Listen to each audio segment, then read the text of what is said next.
আসসালামু আলাইকুম। তোমাদের জন্য আমি একটা নতুন কোর্স নিয়ে আসলাম, যেখান থেকে তোমরা ক্লাস 9-10-এর ফিজিক্স সম্পর্কে একদম জিরো থেকে সব কিছু শিখতে পারবে। যাদের বেসিক খুবই দুর্বল তারা আমার ক্লাসগুলো করলে ইনশাআল্লাহ তোমাদের সকল প্রকার ভয় দূর হয়ে যাবে। তো আজকে আমি তোমাদের জন্য যেটা শুরু করব, ইন ক্লাস 9-এর ফিজিক্সের দ্বিতীয় চ্যাপ্টার গতি। তো সকলকে আমার ক্লাসে ওয়েলকাম। শুরু করতে যাচ্ছি। তো গতি গতি জিনিসটা অ্যাকচুয়াল কি। এখন আমার এই চ্যাপ্টারটা, যে কোনো চ্যাপ্টার পড়ার আগে তোমাদের বেসিক কিছু সম্পর্কে ধারণা থাকা লাগে। তো আমাদের গতির চ্যাপ্টারে যে সমস্ত সম্পর্কে আমাদের ধারণা থাকা লাগবে, তার মধ্যে প্রথম কথাটা আমাদের প্রসঙ্গ কাঠামো। এখন এই প্রসঙ্গ কাঠামো জিনিসটা কি। প্রসঙ্গ কাঠামো আমাদের কোনো কিছুর সাপেক্ষে আমি যদি কোনো কিছুকে করা বোঝাই, তাহলে সেটাকে, যার সাপেক্ষে আমি কোনো কিছু করা বোঝাচ্ছি সেটাকে আমি প্রসঙ্গ কাঠামো বলবো। আমি আবারও বলতেছি, প্রসঙ্গ কাঠামো জিনিসটা কি। প্রসঙ্গ কাঠামো আমি যদি কোনো কিছুর সাপেক্ষে কোনো একটা কাজ করতেছি এরকমটা বোঝায়, তাহলে যার সাপেক্ষে কাজটা করতেছি সেটাকে আমরা বলবো কি প্রসঙ্গ কাঠামো। এখন উদাহরণ কি, ধরো তুমি আমাদের পৃথিবীর সূর্যকে দিয়ে যদি আমি কল্পনা করি, দেখো সূর্যর সাপেক্ষে কি পৃথিবীটা কি ঘুরতেছে, এটা যদি কি হয় আমাদের সূর্য হয়, তাহলে এই সূর্যের সাপেক্ষে কি, এটা যদি একটা এটা যদি তার কক্ষপথ হয়, এখান থেকে কি পৃথিবীটা কি ঘুরতেছে, তাহলে কি এই সূর্যের সাপেক্ষে আমাদের পৃথিবীটা যে ঘুরতেছে, তাহলে এই কার সাপেক্ষে ঘুরতেছে, সূর্যের সাপেক্ষে ঘুরতেছে, তাহলে এ কি আমাদের প্রসঙ্গ কাঠামো। আবার ধরো তুমি ধরো তুমি যখন ট্রেনে জার্নি করো বা বাসে জার্নি করো, ধরো তো ট্রেনের বা বাসের বাইরে একজন লোক দাঁড়িয়ে আছে, বা ধরো তোমার বাবা মা তোমাদেরকে বিদায় দেওয়ার জন্য, তো তোমরা কেউ বাসে উঠলা, তো তোমাদের মা বাবা তোমাদেরকে আগায় দিতে আসছে। তো এখন কি, তোমার বাবা বাহির দাঁড়ায় আছে, তুমি কি বাসে। এখন তোমার সাপেক্ষে যদি আমার বাসটা মানে তোমার বাবার সাপেক্ষে যদি বাসটা চলা শুরু করে, তাহলে তোমার বাবা প্রসঙ্গ কাঠামো, আর বাসটা তোমার বাবার সাপেক্ষে চলতেছে। তার মানে কি, আমরা অলওয়েজ যার সাপেক্ষে কল্পনা করব সেটাকে বলবো কি আমরা প্রসঙ্গ কাঠামো গেল। তারপর কি স্থিতি বা স্থিতিশীল কি। স্থিতি মানে কি, তুমি ধরো এখানে আমি একটা বস্তু এখানে রাখলাম, এটা কি নড়াচড়া করতেছে না, এটা একদম স্টিল এখানে স্থিরভাবে বসে আছে, তাহলে এটাই কি আমার স্থিতিশীল অবস্থায় আছে। এখন গতিশীল কি, ধরো আমি এখন এটা নর্মাল, এখন ধরো এটার মধ্যে আমি যদি এখন এরকম একটা ধাক্কা দিয়ে এটা যদি নড়াচড়া করে, তার মানে কি এই যে এটা নড়াচড়া এটাই কি আমার গতিশীল। আর অবস্থান কি, ধরো তুমি এটা এখানে একটা বস্তু রেখে দিলে, এটা কোন বস্তুটা কোথায় বসে আছে সেটাই কি তোমার অবস্থান। তারপরে কি আপেক্ষিক। আপেক্ষিক জিনিসটা কি, আপেক্ষিক মানে যে মনের একটা ধরে নেওয়া বিষয়, মানে তুমি ধরে নিলে, এখন যেমন ধরে নিলাম আমরা সূর্যের সাপেক্ষে পৃথিবীটা কি ঘুরতেছে, তার মানে এটা কি আমার আপেক্ষিক। তারপরে ধরো এখন আমি এখানে বসে আছি, এখন আমার সাথে আমার কোনো ফ্রেন্ড বা আমার কোনো কলিগ আমার সাথে বসে আছে, তাহলে তার সাপেক্ষে আমি কি বসে আছি, আমরা এটা কি ধরে নিচ্ছি, কারোর সাপেক্ষে আমরা ধরে নিচ্ছি, তার মানে কি আমরা একটা বিষয় ধরে নেওয়াটাই কি মূলত আমার আপেক্ষিক। এখন কথা কি পরম। তো পরম কথাটা কি, পরম মানে প্রকৃতি বা সঠিক, মানে প্রকৃত বা সঠিক জিনিসটাকে বোঝায়।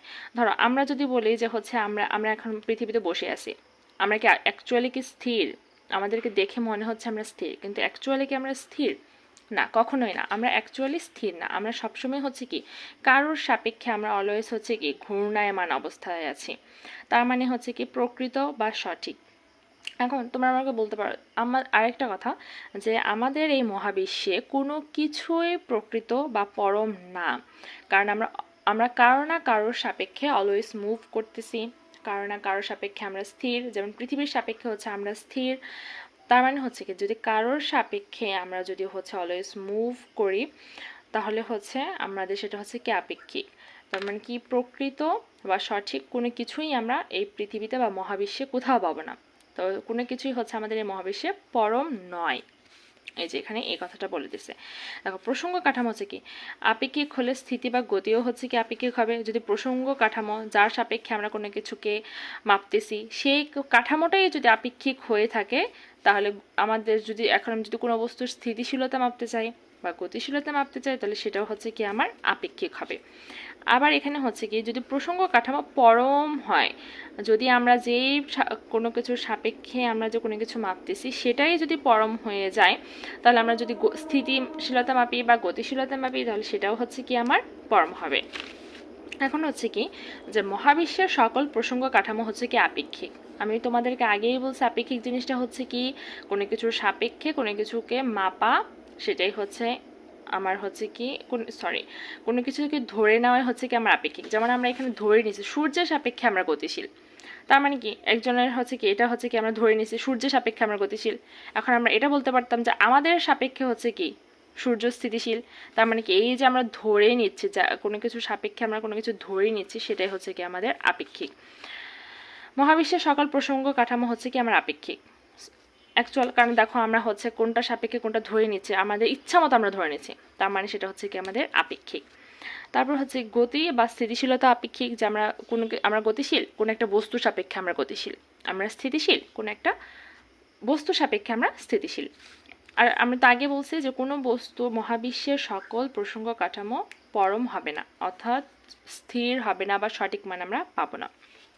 এখন হচ্ছে আমরা আসি, এটা ছিল তোমাদের এই চ্যাপ্টারের হচ্ছে বেসিক কিছু কথাবার্তা। এখন হচ্ছে আমাদের যেই বিষয়গুলো সম্পর্কে অ্যাকচুয়াল ধারণা থাকা লাগবে, সেটা হচ্ছে কি রাশি। এখন তোমরা হচ্ছে আমাকে বলতে পারবা যে হচ্ছে রাশিটা কি? যাদের হচ্ছে ধারণা আছে তোমরা অবশ্যই কমেন্টে হচ্ছে আমাকে জানাবে যে তোমাদের হচ্ছে আগে থেকে এইটা সম্পর্কে ধারণা ছিল কিনা।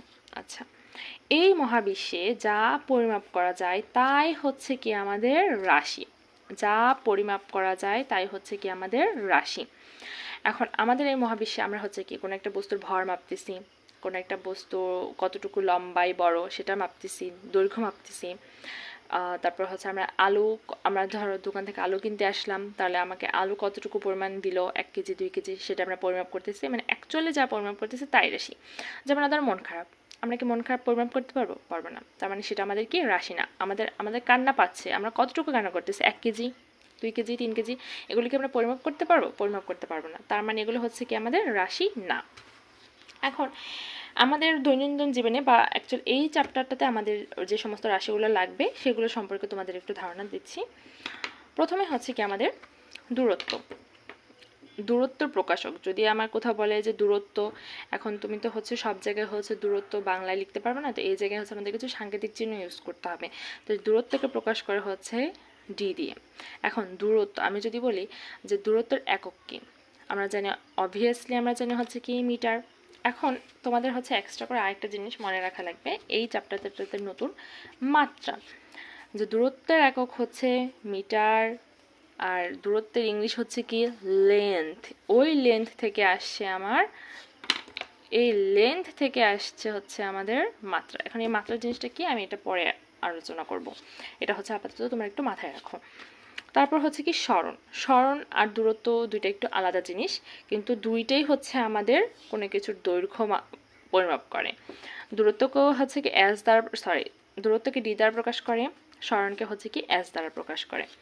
এটার একক মিটার, যেহেতু আমরা হচ্ছে দৈর্ঘ্য পরিমাপ করতেছি একক মিটার, এটার হচ্ছে মাত্রাটাও সেম হবে, একই হবে। এখন হচ্ছে কি দ্রুতি। আচ্ছা দ্রুতিটা জানার আগে তোমাদের জানা লাগবে হচ্ছে কি সময়ের প্রকাশ করে হচ্ছে টি দিয়ে, স্মল টি।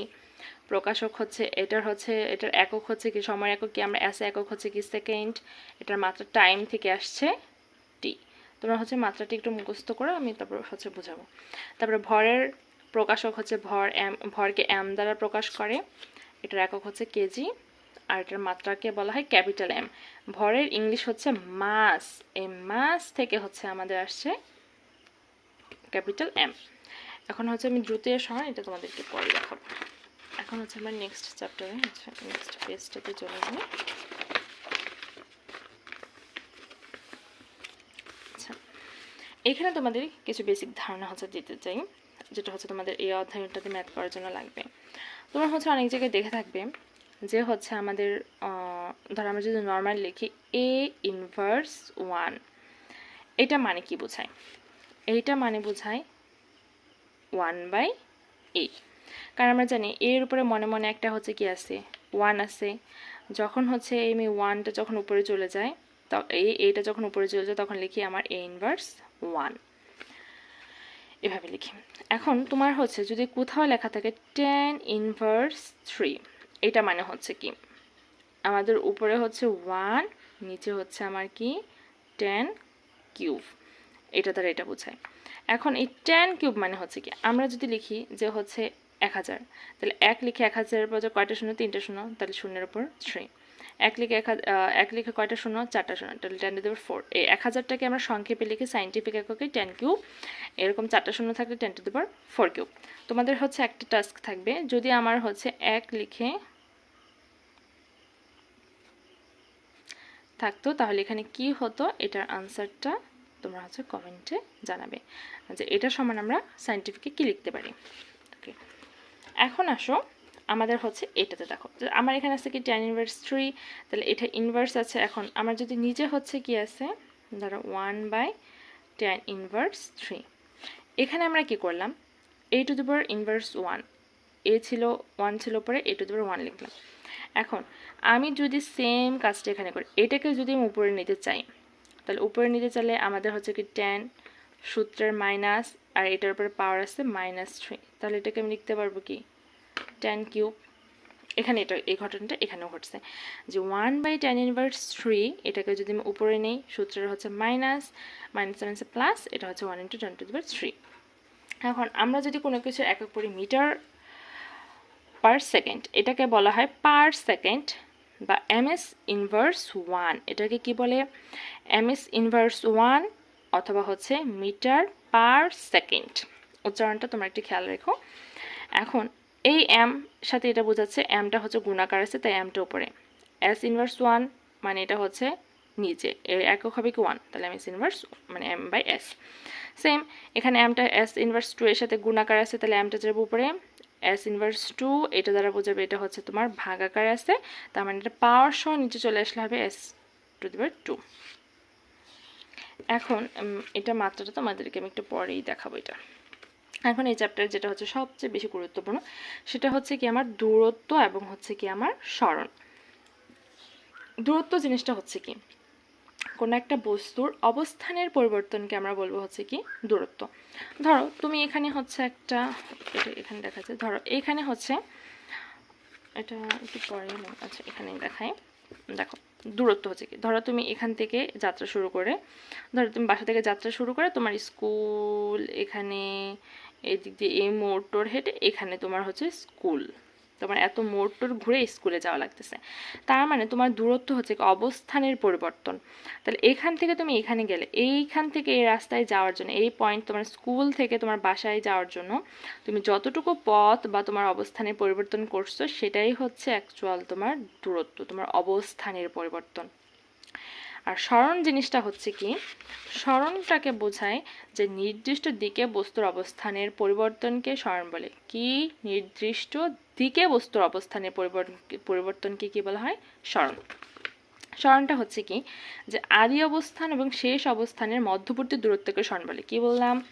আদি অবস্থান আর হচ্ছে কি শেষ অবস্থান, এই দুইটার মধ্যবর্তী দূরত্বকে সরণ বলে। তার মানে এখন বলো তো দূরত্ব আর সরণের মধ্যে আমাদের পার্থক্যটা কি? দেখো দূরত্ব হচ্ছে কি আমি এইখান থেকে এই পথে যাওয়ার জন্য কতগুলো রাস্তা অতিক্রম করছি, গিয়ে এখানে গেছি।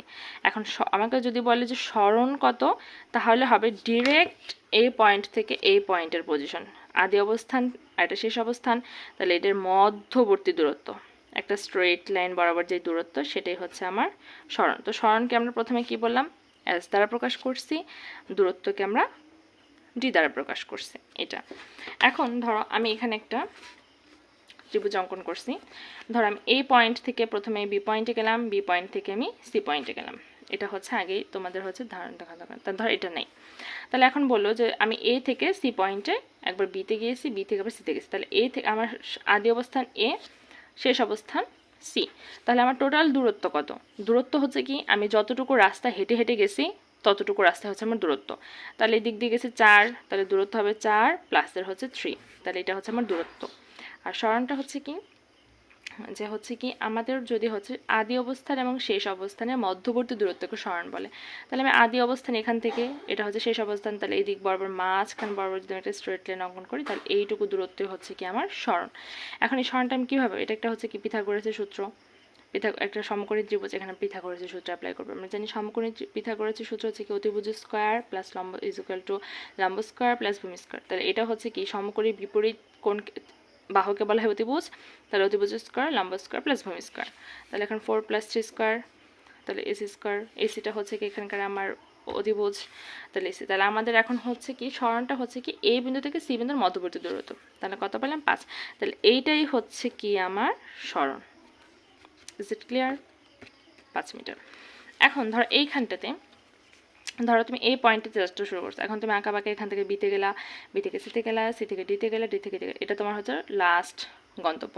তাহলে এখানে তোমার ডিটা কি হবে, তাহলে এ থেকে বিতে গেছো 5 মিটার গেছো, আবার বি থেকে সিতে গেছো 2 মিটার গেছো, সি থেকে ডিতে গেছো আবার 3 মিটার গেছো, ডি থেকে 4 গেছো 4 মিটার। তাহলে এই যে হলো 5 আর 2 কত হলো 7, 7 আর 3 10, 10 আর 4 14, আর দূরত্বের একক হচ্ছে মিটার, এটা হচ্ছে কি আমার এম গেল।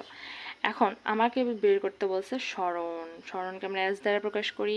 তাহলে এখন আমার আদি অবস্থান ছিল এইটা, শেষ অবস্থান ছিল এইটা, তাহলে আদি থেকে শেষ অবস্থানের সরাসরি দূরত্ব হচ্ছে কত 8, তাহলে এটা হচ্ছে আমার 80 মিটার। ওকে, এখন দেখো তুমি আরেকটা পয়েন্ট, এখানে ধরো এ থেকে বিতে তুমি গেছো, এখন তোমাকে বলে এখান থেকে এই পয়েন্টের দূরত্ব বের করো, সরণ বের করো। তাহলে তোমার এখান থেকে এখানকার দূরত্ব যা, সরণ তো তাই হবে, কারণ এখানে তোমার কোনো আঁকা বাতা পথ নাই, এখানে তোমার হচ্ছে একদম অ্যাকচুয়াল ডিস্টেন্স। ওকে, এখন একটু তোমাদের একটু ধরো তুমি যদি কোনো বৃত্তাকার পথে যদি কোনো চলাচল করো, তাহলে সেই ক্ষেত্রে তোমার একটু ট্রিক খাটাইতে হবে। তো এটার জন্য তোমার বেসিক কিছু কথাবার্তা এখানে আমি বলে দিচ্ছি। দেখো, এটা হচ্ছে একটা বৃত্ত। আমরা জানি একটা বৃত্তর এই পয়েন্টটাকে বলা হয় হচ্ছে কি কেন্দ্র, বৃত্তের কেন্দ্র থেকে আর এই যে বাহিরের যে আবরণটা, সেটাকে বলা হয় হচ্ছে পরিধি। বৃত্তের কেন্দ্র থেকে বৃত্তের পরিধি পর্যন্ত দূরত্বকে বলা হয় হচ্ছে আমাদের ব্যাসার্ধ। ব্যাসার্ধকে আর দ্বারা প্রকাশ করে।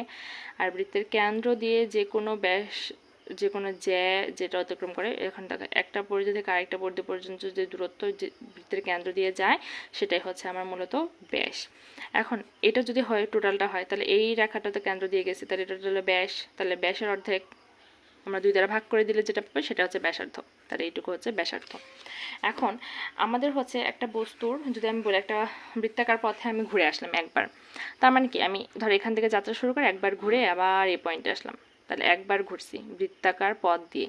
তাহলে একটা বৃত্তাকার পথ দিয়ে ঘোরা মানে হচ্ছে বৃত্তের পরিধির উপর দিয়ে ঘোরা, তার মানে একটা বৃত্তাকার পথ একবার যদি আমি প্রদক্ষিণ করি, তাহলে সেটা বৃত্তের পরিধি সমান ঘুরে আসলাম। তাহলে বৃত্তের পরিধির সূত্র হচ্ছে 2πr, পাই হচ্ছে 3.1416, pi is equal to 3.1416, r is equal to হচ্ছে আমার d/2, মানে হচ্ছে আমার ব্যাসার্ধ, বৃত্তের ব্যাসার্ধ।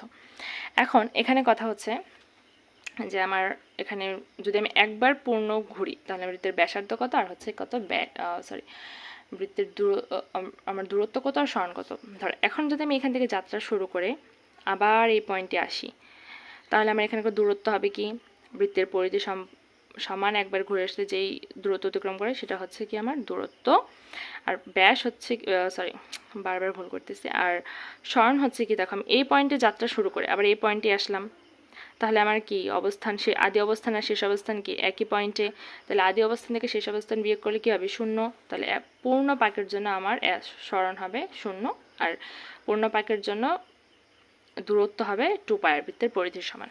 এখন এখানে একটা ম্যাথ আমি সলভ করব। তাহলে প্রথমে দেওয়া আছে কি 20 মিটার ব্যাস বিশিষ্ট একটি বৃত্তাকার পথ 2 পাকের জন্য দূরত্ব এবং সরণ নির্ণয় করো। তাহলে আমার কি দিয়েছে এখানে d = 20 মিটার। এখান থেকে আমি আগে হচ্ছে কি বের করি ব্যাসার্ধ, তাহলে r = আমরা জানি d/2, তাহলে এখানে হবে 20/2 মিটার হচ্ছে 10 মিটার। এখন বলছে কি 2 পাকের জন্য, তাহলে আমরা জানি হচ্ছে কি এটা যদি একটা বৃত্ত হয়, ধরো আমি এই পয়েন্ট থেকে যাত্রা শুরু করলাম, তাহলে এটার হচ্ছে বৃত্তের আর ব্যাসার্ধ হচ্ছে, এটা হচ্ছে যদি কেন্দ্র হয় তাহলে এটার দূরত্ব পেলাম হচ্ছে কত, 10 মিটার। আর এখন আমাকে অবশ্যই ধর আমি এই পয়েন্ট থেকে যাত্রা শুরু করে এখান থেকে এক পাক দিয়ে আবার এখানে আসলাম এক পাক, তারপরে আবার এখান থেকে যাত্রা শুরু করে এক পাক, তাহলে 2 পাক। তাহলে এখন আমরা জানি আমার লাগবে হচ্ছে কি এক পাকের জন্য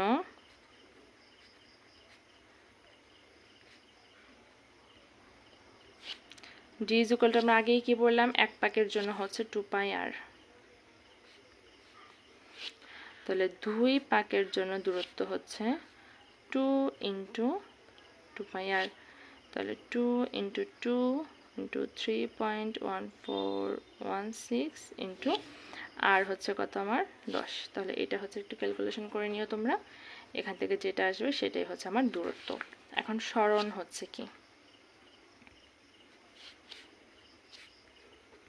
দেখো একবার এক পাক দিয়ে ঘুরে এখানে আসলাম, আরেকবার এক পাক দিয়ে ঘুরে এখানে আসলাম, তাহলে কি আমি যে পয়েন্ট থেকে যাত্রা শুরু করছি সেই পয়েন্টেই আবার পুনরায় ফিরে চলে আসছে, তার মানে আমার সরণ এখানে হচ্ছে কত, আমার 0। এখন তোমাদের জন্য একটা কোশ্চেন থাকবে, প্রবলেম।